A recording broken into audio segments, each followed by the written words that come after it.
Hello, everybody, and welcome into another episode of Prospect Corner here at the Hockey Writers. I'm your host, Matthew Zator, and as always, joined in by Peter Baracchini and Dayton Reimer. Guys, we're into June now, and I was just saying, like, it seems like time just flying by. June has really crept up on me, and the draft is less than a month away now, and we're going to start ramping up our draft coverage here. On pretty much every episode will be about the draft. But before we do that, we are going to go and talk about the Memorial Cup, which just wrapped up this past weekend, which did have some draft eligible prospects. And also, of course, Gavin McKenna, who is going to be probably the 2026 first overall pick. But yeah, it was an exciting weekend, exciting week with the Memorial Cup. Peter, how's it going? It's going great. Yeah. I can't remember a Memorial Cup that was this competitive, this close, because a lot of the time there was a lot of one-goal games. And from the beginning of the round robin, it was very intense, and you could tell that everybody was laying it out on the line. So, it was a thrilling finish. I, for one, had a London Medicine Hat matchup because who would want to see that? You know, like you mentioned, Gavin McKenna really put his claim down as the number one prospect, as if he already hasn't already for next year's draft. But the London Knights getting their redemption story after losing in the last, 20, 23 seconds of last year's Memorial Cup to the Saginaw Spirit. So the redemption arc came full circle for them. And, you got to feel happy about them, about how this is basically the last call or the last hurrah, basically the last dance with this group before majority of these players move on. So, this was London's basically last chance with a lot of these players as they embark on their pro career right now. Pretty sure we'll most likely see Medicine Hat in. I think there'll be a competitive team again next year with Gavin McKenna leading the charge. But yeah, they have another opportunity to do so, but that's next year. So it's a long ways away, but yeah, it was a very exciting week of junior hockey, and it was a really good finish. For sure. I mean, Dayton, we did the predictions, and we did predict London and Medicine Hat being in the final, but I believe you picked Medicine Hat winning it, and they didn't, but and lost 4-1. So I mean, it wasn't 4-1, I guess, is not a blowout, but it's not a close game. Should have been 4-2. Yeah, well, that's true. Yeah. That's true. Yeah, who knows what could have happened if that goal counted? And McKenna had too. That would have been something. Well, they were crushed. It was heartbreaking to see the guys on the bench after that goal was taken back. I get it, but that was a tough game to watch. For sure. I mean, what did you think about that the final game there? It was a good game. Yes, the result was not how I wanted it to be. As a person who grew up just outside of Medicine Hat and went to tons of Tigers games growing up. That was an amazing team that just couldn't get past a very dominant London Knights team. And the Knights looked fantastic in that final. They really shut down that aggressive approach that the Tigers brought. The Tigers couldn't get anything going, and it looked like they were playing against a much older, much more experienced team. And that's really, really what it was, right? So it was a good game. Just unfortunately for the Tigers, it was a bit of a frustrating one. Mm-hmm. I mean, they had beaten the London Knights earlier in the round robin too, so it's not like they had they came in with some confidence, right, that they could maybe beat them. So, but yeah, the London Knights, that's their third Memorial Cup, which is, I mean, they've always been a model franchise. They've been one of the top junior teams, I don't know, as far back as I can remember, and how many players that they've graduated to the NHL that have not just been good, but have been like all-star level guys. So yeah, and there's going to be a few on this team, I believe, that will end up being in that category too. So on that note, Dayton, I'll start with you. Any standouts from Memorial Cup, not just from the final game, which we're probably going to be talking about those two teams, the players on there, but there were another couple teams in the tournament. What'd you think about the Memorial Cup standouts? Anyone that really stood out throughout the tournament? Yeah, I think there was a few. I'll start with the guys who weren't in the final. So with the Moncton Wildcats, I thought Mathis Russo was a really solid goaltender. He, we know him from his World Junior appearance, which went okay. don't have to go into too much depth on that one. But like, he's always been a star goaltender, and he really showed that he can be a top, netminder in these really, really tough competitions. Moncton didn't do as well as they'd hoped, being the QMJHL champion. But Rousseau performed very well. He put up a .930 save percentage, a 1-2-1 record. Against some of these really, really tough teams, that's solid. Gabe Smith also looked pretty good, the 6'5" center for Moncton. He led the team with 4 points, 2 goals, 4 points. Pretty solid. I hoped that Desnoyers would have jumped up a little bit more, and he was good, but Smith really stood out. For Rimouski, I really like Matthew Cataford. He was their leading scorer and just a really consistent veteran. And then I'll pick one from each of the final teams to save some for Peter here. I thought the most impressive for Medicine Hat was Tanner Mollendijk. Mm-hmm. That was a guy who really anchored the blue line. And I'm not saying that just because I have a Saskatoon Blades jersey hanging behind me here. He is able to use his speed, movement, agility to control and patrol that blue line. There were so many times where he was that person making sure that puck stayed in. He was such a reliable player that the Tigers could lean on in those really tough situations. And then over in London, I think I'm gonna pick his inverse, who is Sam Dickinson. He did the same thing. Yeah. Mm-hmm. He was that guy who was moving that puck forward. I think Mollendijk is a prettier skater than Dickinson, but Dickinson had that the unmatched puck movement just to get that into the zone and keep it in there. He did really, really well. And I thought kind of went unnoticed with how well he was playing. He wasn't the guy who was putting up all the goals and all the points, still finished with 6 points in 5 games, but he was the guy who was getting that puck in and just showing off that he could be a very strong offensive defenseman and can kind of quarterback how the game went. Yeah, I mean, there's a lot of guys, and you can mention quite a few. And Peter, now you can mention one from each team, like Dayton did, which that's probably a good way to do it. Who do you got that year that really stood out in the Memorial Cup?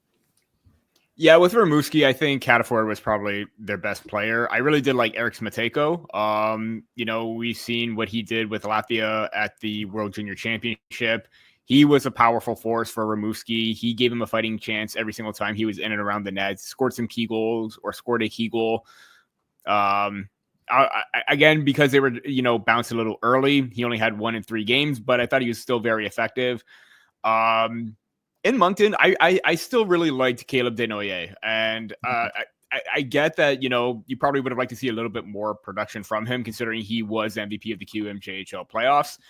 But even when he's not finding the score sheet, and I see this constantly throughout the year, he's still very effective in what he does, getting to the tough areas, finding the open space, making himself available, drawing players in to help his teammates out a little bit. He's doing all the little things right on the ice. So I still saw that even though the production wasn't there, he's still one of those competitive two-way centers that teams are still really going to look out for. Come the draft, could potentially be a top. I mean, he was a top 10, but could potentially be a top 5, I think. And he's moved up quite a bit. So, he was one name that I really liked on Moncton, but I also like Dylan Gill. He scored basically a lot of key goals for them from the blue line. The way that he was able to get pucks through traffic and find the back of the net was very, very impressive. He had 3 goals in the tournament, and they were 3 massive ones for his team that gave him a fighting chance every single time. On Medicine Hat, I'm not going to pick Gavin McKenna. That's going to be too easy. But I will pick touch up briefly on Ryder Ritchie, and I'm just going to touch up on Ryder Ritchie a little bit. He was, on McKenna's line, and I believe he was still an offensive threat. 4 goals, 5 points in the 4 games that he's played. Really just a player that did a lot of damage in the high danger area, really crashed the net very well. I really liked Hunter St. Martin as well. One of the depth guys on Medicine Hat. Every single time he was on the ice, he was getting in there and establishing an attack. I mean, getting in there like a dirty dish rag and everything like that, just mixing things up, getting in there and trying to win those battles and regain possession. And he was highly effective in that regard. Even in that championship game, I always noticed him every single time, whether it's on the penalty kill, 5-on-5. He was always in there, and he was always making his presence felt. On London, I'm going to be remiss if I didn't talk about Easton Cowan. He was the MVP.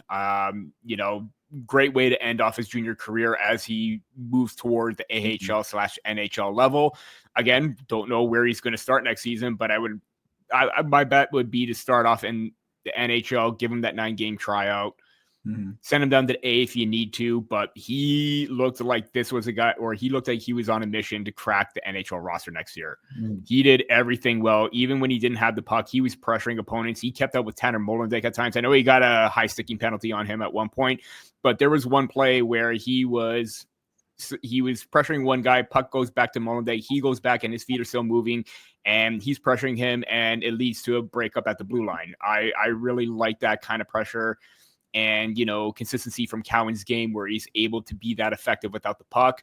And, Dayton also mentioned him, Sam Dickinson. This is the reason why he was my top 3 defender all year, breaking plays up, denying entries, quick in transition, joining the rush. This is a guy that can do it all. I mean, I've been a big fan of his for a few years now. And, we can always talk about who's going to be the best defenseman of the 2024 NHL draft. I mean, you could look at Zeev Buium, you can look at Zane Parekh putting up a little bit more offensive numbers, but I think Dickinson is going to be the more well-rounded defender of that draft class. And I still stand by that. He had a good showing, and you could rest assured that he's probably making a night jump or making the jump to join the Sharks next year. So yeah, those are the big standouts for me. And also I'm just going to shout out Denver Barkey, was playing through an injury, came back. He still didn't look like 100%, but he scored 2 goals in that final game as well. So he was very noticeable overall for the London Knights. Yeah, I mean, that whole team, there's so many guys that even Medicine Hat. I mean, there's a few guys. I mean, Ozzy Weisblatt, of course, we all know what he did in the regular season. He was pretty good. The Memorial Cup as well. Of course, I mean, like you say, there's not much. You say Gavin McKenna. I mean, it's just a given. He was really good throughout the Memorial Cup and in that final game. He was. What did he not leave the ice in the last 2 periods? It didn't basically seem like seemed like it. Yeah, he was on the ice a lot. But yeah, he's definitely. But we mentioned on the last episode about potentially him going to the NCAA, and if he's going to be still the first overall pick, depending on what that is. I still think he will be, even if he does go to the NCAA and puts up decent numbers. I think he's still going to be the first overall pick, but we'll see. I want to see him still in the WHL, like we were saying last week, but we'll see what happens there. Also, should shout out Austin Elliott, the London Knights goalie. Also, former Blade. Always got to bring it up. You could tell that he had a bit of a chip on his shoulder in some of those interviews when they talked to him about coming from Saskatoon. He didn't think that he should have been released, and he performed like he shouldn't have been released. I understand why they did it. You can only keep so many overage guys, and he was their 4th, right? So you had to make that choice. But no, I think he earned at least some consideration from NHL teams like that. Yeah, he just absolutely made sure that he made the saves that the London Knights needed. And in that final, he was tested. Oh my goodness. He had some incredible chances against him from the Tigers, and he only let in 2, if you want to call that one. That was called that. Yeah, really, really solid performance. And I hope that he makes some teams, grab him in the draft. He would be worth the risk. That's for sure. Sure. And how many games did he lose this year? 2, 3, something like that. Add the one from the Memorial Cup. Yeah. It's not many. He's not used to losing. Yeah, I think he's definitely worth a flyer sometime. I mean, either draft. If he has one, he's still draft eligible? I think he's only able to sign just a signing now? Free agent signing. Yeah. Yeah, he's overage contract or NCAA. Yeah, and he definitely deserves something. I mean, he is headed to UMass Lowell. Yeah. So, I mean, I think that team will we'll sign him at some point, especially if he's, does some into the NCAA and continues. It's a solid performance. I think he definitely deserves it for sure. All right. Well, speaking of the draft, there were some draft eligibles that played in the Memorial Cup. So I'll start with you, Peter. Anyone that you think increased their stock the most, if any? I mean, you can say that no one really, just kind of stayed. Anyone that's draft eligible that really kind of maybe increased? I mean, Dayton probably, I don't think he lowered. Anyone that stands out there? As I mentioned before, I think Dayton really did himself a lot of favors. Even subpar performance or not a lot of production in the Memorial Cup, but I think he pushed himself into that top 5 consideration. But I am going to stick with Medicine Hat and go Bryce Pickford. I mean, I think this is a player that's double overager this year. Third time going into the draft, and just the way that he found this game basically ever since he got traded to Medicine Hat. And throughout the year, he's been a little bit more consistent. And I know Central Scouting has him as a 100th or ranked 100th among North American skaters. It wouldn't surprise me if there's a team that's going to take a flyer on him and maybe select him higher up, maybe second, third round, because of the fact that he found his offensive game, the way that he's able to play very sound two-way defensive style as well. He can be a little bit physical. I mean, that's not the MO of his game, but he does have a very solid foundation on both sides of the puck. So the fact that he was able to find that offensive be that offensive shooting threat from the point at many moments. I know that there was like a 9-10 goal streak that he had stretching from the WHL playoffs into the Memorial Cup as well. So I think he did a lot of favors for himself, getting a lot of teams' radars, because teams could use that a little bit of offensive push. I think the last year or so has really helped his development and growth, and I think teams are going to take note of that and select him a little bit higher up in the draft. Yeah, he really did stand out during the Memorial Cup, and even in the playoffs there too. And like you said, that goal streak, and yeah, he's been really good. So definitely a guy that's increased his stock for sure. Dayton, anyone that stood out for you apart from Pickford there? Pickford was really great. He's a great goal scorer from the blue line. I was kind of surprised to see him dominate like that. But I think for me, it was Henry Brstevets. He really was, aside from Dickinson, I think he was one of the most consistent defensemen with the London Knights, especially in those Memorial Cup games. He's been flirting kind of with that first round pick. He could be, maybe, some have him up there, some don't. I think his performance at the Memorial Cup could push him into the first round, kind of like how Sam O'Reilly was a first round pick last year by the Oilers. He, showed that he could be a really consistent, tough competitor, and Brstevets was definitely that. He, especially on the right side as on the defense, maybe not the size that you want at 6'1", but he has all the skills that you want in a reliable two-way defenseman. And yeah, that's I think he can be a first round pick with that. Yeah, and you mentioned Sam O'Reilly. I think he was really good in the Memorial Cup too. I think he's going to end up being that really good third line center type guy.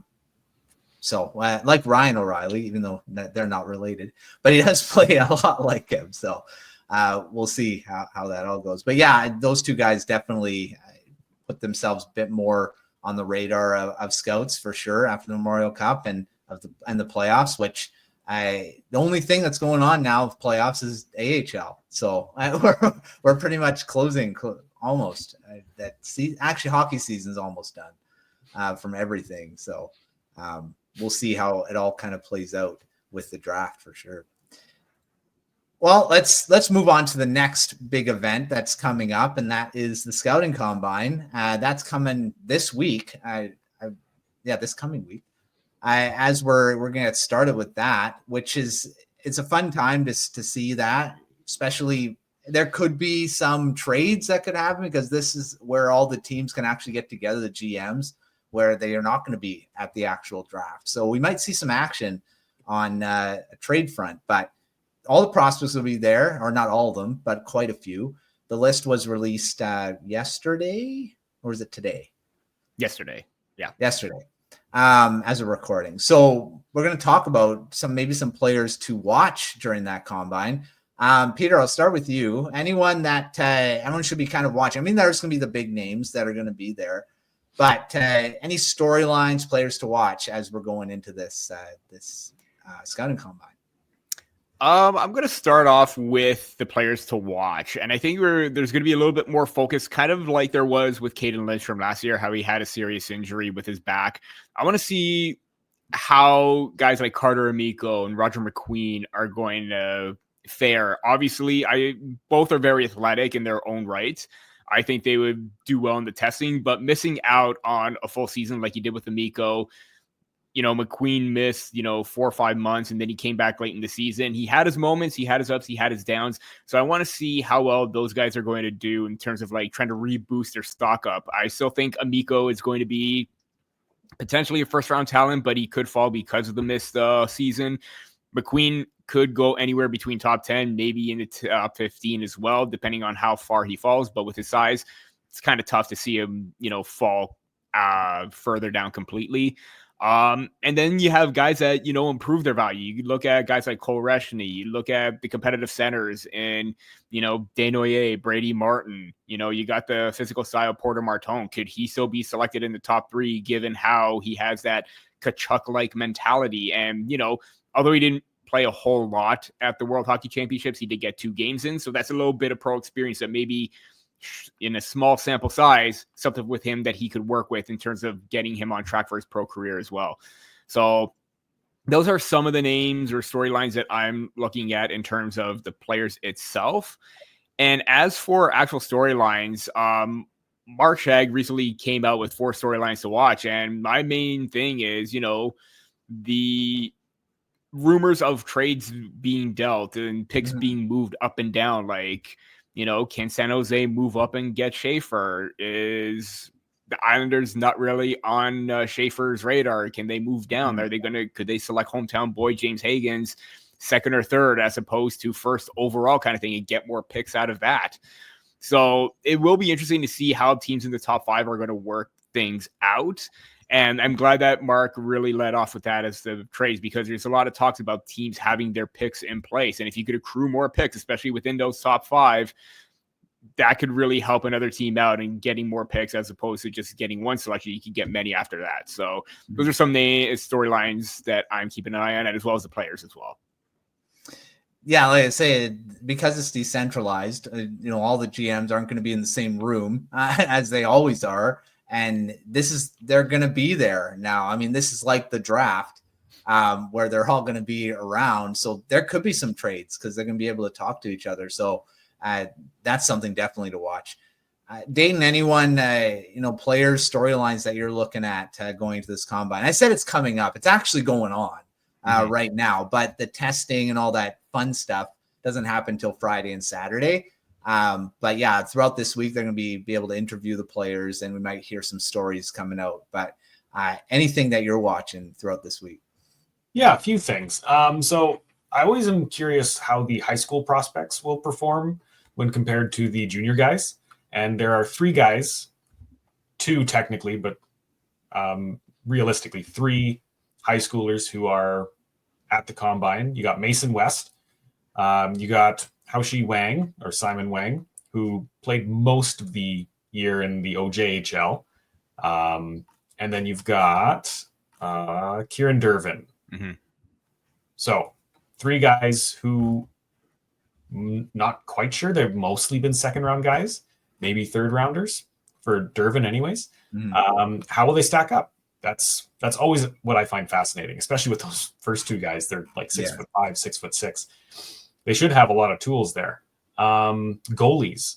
There's 5 goalies coming this year. Most of them are who you'd expect, right?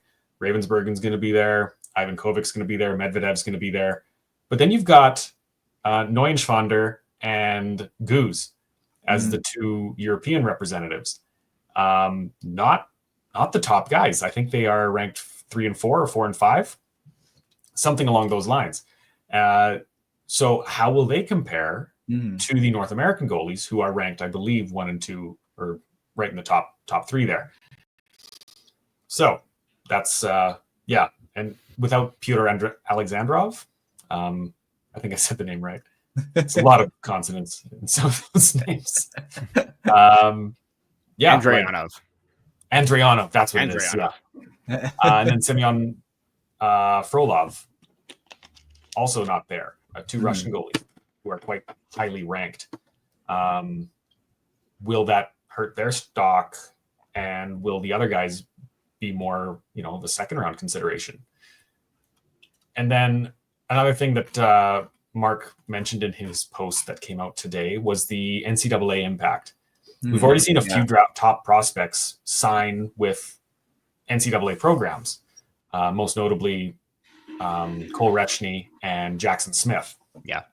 So will that hurt or help their draft position, right? They're going to be now longer term prospects because you can't sign them after, they've been in the NCAA for however long they're going to be there. Our team's going to be a bit more nervous. It's like, oh, well, they're not going to be ready for us sooner rather than later. Should we hold off on not picking them or something like that? It's going to be really interesting to see how those decisions impact draft. And I think those decisions will impact how players address signing in universities in the future. Like we talked about it last week, how my opinion is that if McKenna goes to the NCAA, he's not a guaranteed first overall pick. I think some other guys could close the gap and potentially overtake him depending on how he adjusts to a much tougher, much shorter schedule. Like he's not going to be fighting for ice time. I will admit that, but what's the max he's going to put out? 50 points, 60 points.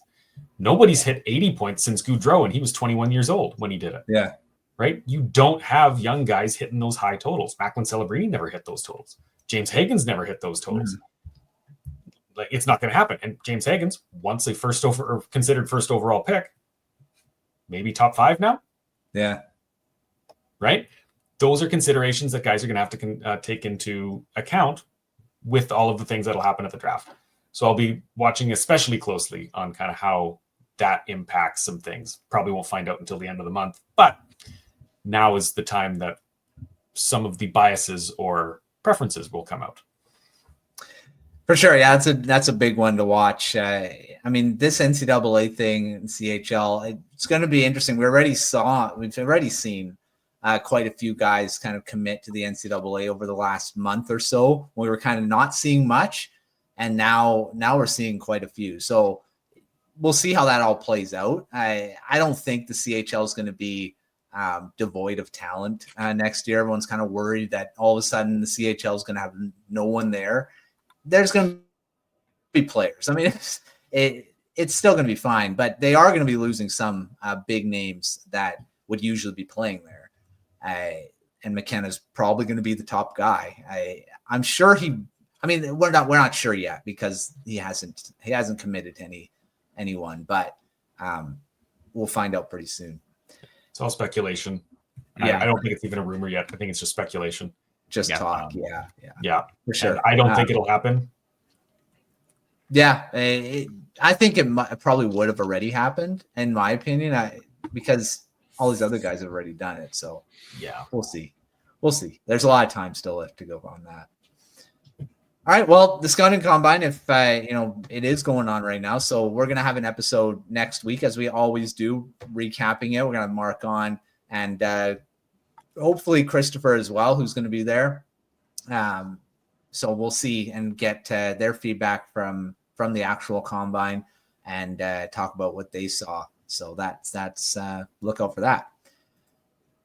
All right. Let's actually, I want to finish with this, but who do you think has the most to gain from this? I mean, there's a lot of guys, like you mentioned, the high school guys, some guys that maybe we always see these guys, some, either good or bad. I mean, I remember, I can't remember who it was that only could do one pull up or something like that. I think that was Sam Bennett.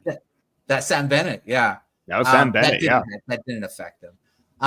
But it was a big thing after that combine so, I mean, there are guys that, get some stories afterward. So Dayton, who do you think has the most to gain from this? Maybe get on. There's always some prospects get on teams' radars more after this combine that maybe weren't on at the beginning. So you have anyone in mind that could gain the most? There are a lot of guys who are very interesting, and that could make big splashes at the combine. So I think that's a safe way to say that there's a lot of right answers. I'm going to pick Carter Bear. He went down with a kind of a nasty injury at the end of the regular season, missed all the playoffs for the Everett Silvertips. I think that really hurt the team. So I believe teams will be looking at, is this guy fully recovered? Is this injury more serious than we thought? So if it is, he could really fall down. But if it's not, I think he could be potentially a top 10 pick. He has everything that you want in a high energy, high offense player. And a lot of teams have talked about, wanting to add that to their team. So I think he could be one of the biggest benefits at the combine. For sure. Peter, you have anyone in mind that has the most to gain from this? Yeah, and it's great that Dayton brought up Carter Bear because, as I mentioned, players that dealt with the injury, he did deal with the serious one. I should have mentioned him, but I am going to say Carter Amico again because of the fact that he was supposed to be that top defender on that NTDP U18 team. But, few games in or like a month or two in, completely shut down for the season. Kind of like the same situation like Bear. If he's ready to go and they're showing no ill effects of the injury that plagued him, that forced him out for the whole entire season, he's definitely going to be back in that first round conversation because I think a lot of people had him late in the first round at the beginning, but then the injury happened and then it kind of pushed him out. So depending on how well he tests, I think it's going to have a big effect on how teams are going to perceive him. Is he going to be worth a first round selection? If they view him higher, great. I'm a big fan of Amico because he's got a lot of those attributes that we saw with the mobility and physical game that we kind of saw with EJ Emery and Stian Solberg last year. And you know how teams love those, big mobile defenders that can lay a big check every now and then.